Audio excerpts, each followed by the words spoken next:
నమస్తే అన్న. ఆంధ్రప్రదేశ్లో కూటమి ప్రభుత్వం ఏర్పడి దాదాపు సంవత్సరంగా వస్తుంది. అవును. ఎలా ఉంది పరిపాలన కూటమి ప్రభుత్వం? చాలా బాగుంది.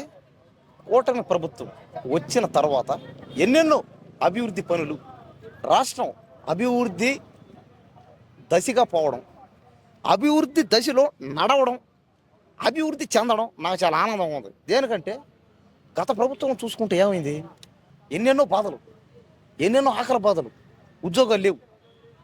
ఇంకా చెప్పలే అసలు రాష్ట్రం నాశనం అయితే ఎట పోయినా సరే బతకలేని పరిస్థితి. ఆ రాష్ట్రంలో ఉండే జనాలందరూ పక్క రాష్ట్రాలు పోవడం, పక్క రాష్ట్రాలకు వచ్చి బతకడం, పక్క రాష్ట్రాల్లో పనులు చేస్తేనే జీతాలు రావడం. కానీ ఇప్పుడేమైంది, ఏపీలో ఉన్న ప్రజలు ఏపీలోనే ఒక 80% జనాలు అక్కడే ఉండడం, అక్కడే పనులు చేయడం, అక్కడే రాష్ట్రాన్ని అభివృద్ధి చేయడం. పైగా నారా లోకేష్ గారు ఆయన కూడా చంద్రబాబు నాయుడు గారు వాళ్ళ నాన్నగారు చెప్పిందల్లా అతను చేయడు.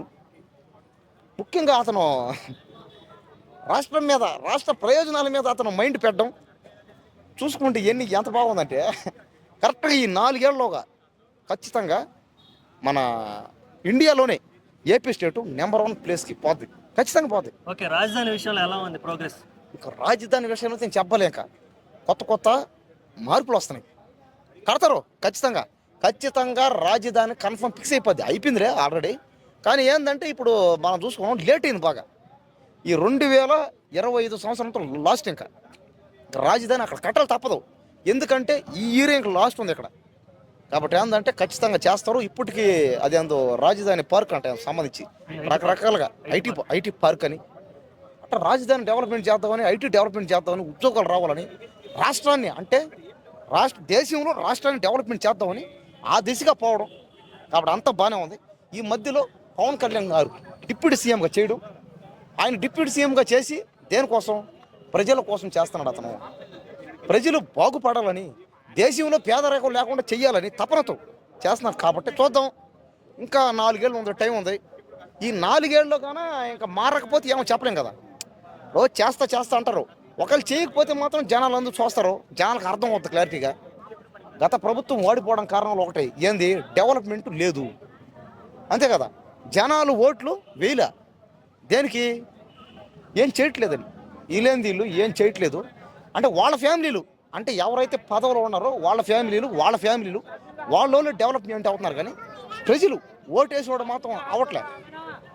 కాబట్టి ఏంటంటే ఇది జనాలు చూసిన తర్వాత అందరికి అర్థమైంది, జనాలు ఓట్లు వేయకపోవడానికి కారణం కూడా అదే. దేనికి, వీళ్ళు చేయరు, కొత్త ప్రభుత్వం వస్తే చేస్తుందేమో అనుకోని. కాబట్టి ఛాన్స్ మళ్ళీ ఇచ్చారు. ఇంకా పవన్ కళ్యాణ్ గారు కూడా ఆ కూటమి ప్రభుత్వం భాగం అన్నమాట. చూద్దాం, ఇంకా 4 ఏళ్ళు ఉంది టైము.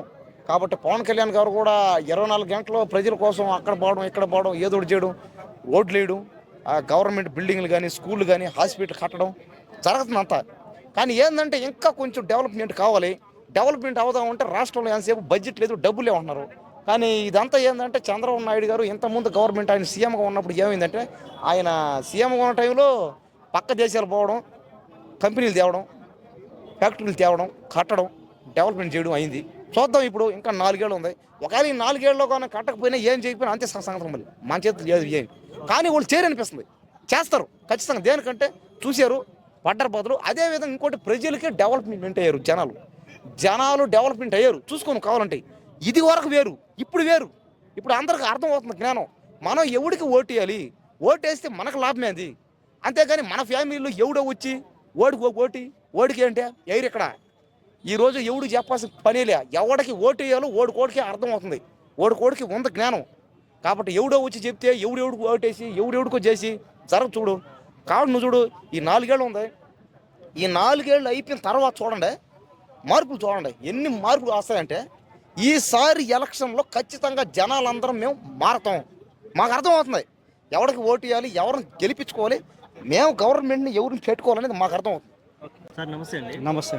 కూటమి ప్రభుత్వం ఏర్పడి ఆంధ్రప్రదేశ్లో దాదాపు సంవత్సరం వస్తుంది, నెక్స్ట్ మంత్ సంవత్సరం అవుతుంది. ఓకే, ఎలా ఉంది సార్ వాళ్ళ యొక్క విధి విధానాలు ఎలా ఉన్నాయి, వాళ్ళ పనితీరు ఎలా ఉంది? అంటే వీళ్ళు చెప్పిన ప్రొపగాండా ఏంటంటే జగన్ దిగిపోవడానికి మేజర్ రీజన్ ఏంటంటే జగన్ మొత్తం పైసలు పంచి పెడతాడు, ఉద్యోగాలు లేవు, ఎంప్లాయ్మెంట్ లేదు, కంపెనీలు రావట్లేవు అని ఒక ప్రొపగండా చేశారు. దాంతోపాటు పవన్ కళ్యాణ్ ఏం ప్రొపగండా అంటే ఈ నుంచి అమ్మాయిలు మాయమవుతారు, 30,000 మంది అమ్మాయిలు కిడ్నాప్ అయ్యారు, ఇంత వీళ్ళ వైసీపీ వాళ్ళని అరాచకం అది ఇది అన్నారు. సరే ఇప్పుడు ఒక సంవత్సరం అవుతుంది కాదు సార్ పరిపాలన వచ్చి, మరి ఎన్ని వేల ఉద్యోగాలు ఇచ్చారు, ఎన్ని కంపెనీలు వచ్చినాయి, ఎంతమంది కిడ్నాప్ అయిన మహిళల్ని ఈరోజు పవన్ కళ్యాణ్ గారు బయట నుంచి తీసుకొచ్చిండు అనేది జనాలు అయితే చూస్తున్నారు. ఓకే, ఓవరాల్గా మీరు సాటిస్ఫైగా ఉన్నారా కూటమి ప్రభుత్వంతో, లేకపోతే ఇంకా బెటర్ ఎక్స్పెక్ట్ చేస్తున్నారు? నేను కూటమి పరిపాలన గురించి నాకు చంద్రబాబు ఏదంటే గ్లోబల్ ప్రచారాలు ఉంటాయండి. వీళ్ళది ఏంటంటే వీళ్ళ మీడియా ఉంటుంది. ఇప్పుడు ఒకటే సింపుల్ అండి, కొడాలి నానికి సంబంధించినటువంటి నియోజకవర్గంలో గతంలో క్యాసినోనో ఏదో పెట్టి చేసిరు, దాని పేరు దాల్చినో క్యాసినో పెట్టిరో అని మొత్తం వ్యభిచారం చేసినట్టు చేసిరు. కానీ ఈ వీళ్ళు వచ్చిన తర్వాత కోడి పందాలు, దానికి కార్పొరేట్ పార్కింగు, తొక్క తోలు పెట్టి అన్నీ చేసిరు వీళ్ళు. వాళ్ళకంటే అరాచకాలు సృష్టించారు. అయినా వీళ్ళ మీడియాలో ఏం రాస్తాయంటే సంక్రాంతి సంబరాలు, 4,000 కోట్లు చేతులు మారినాయి, పైసలు సర్క్యులేట్ అయినాయి, జనాలు హ్యాపీగా ఉన్నారు, ఏమో ఇట్లుంటుంది పరిపాలన. అంటే వాళ్ళు చేస్తే వ్యభిచారం, వీళ్ళు చేస్తే సంసారం అన్నట్టున్నది పరిపాలన. ఓకే, పవన్ కళ్యాణ్ గారి పనితీరుకి ఎలా ఉంది?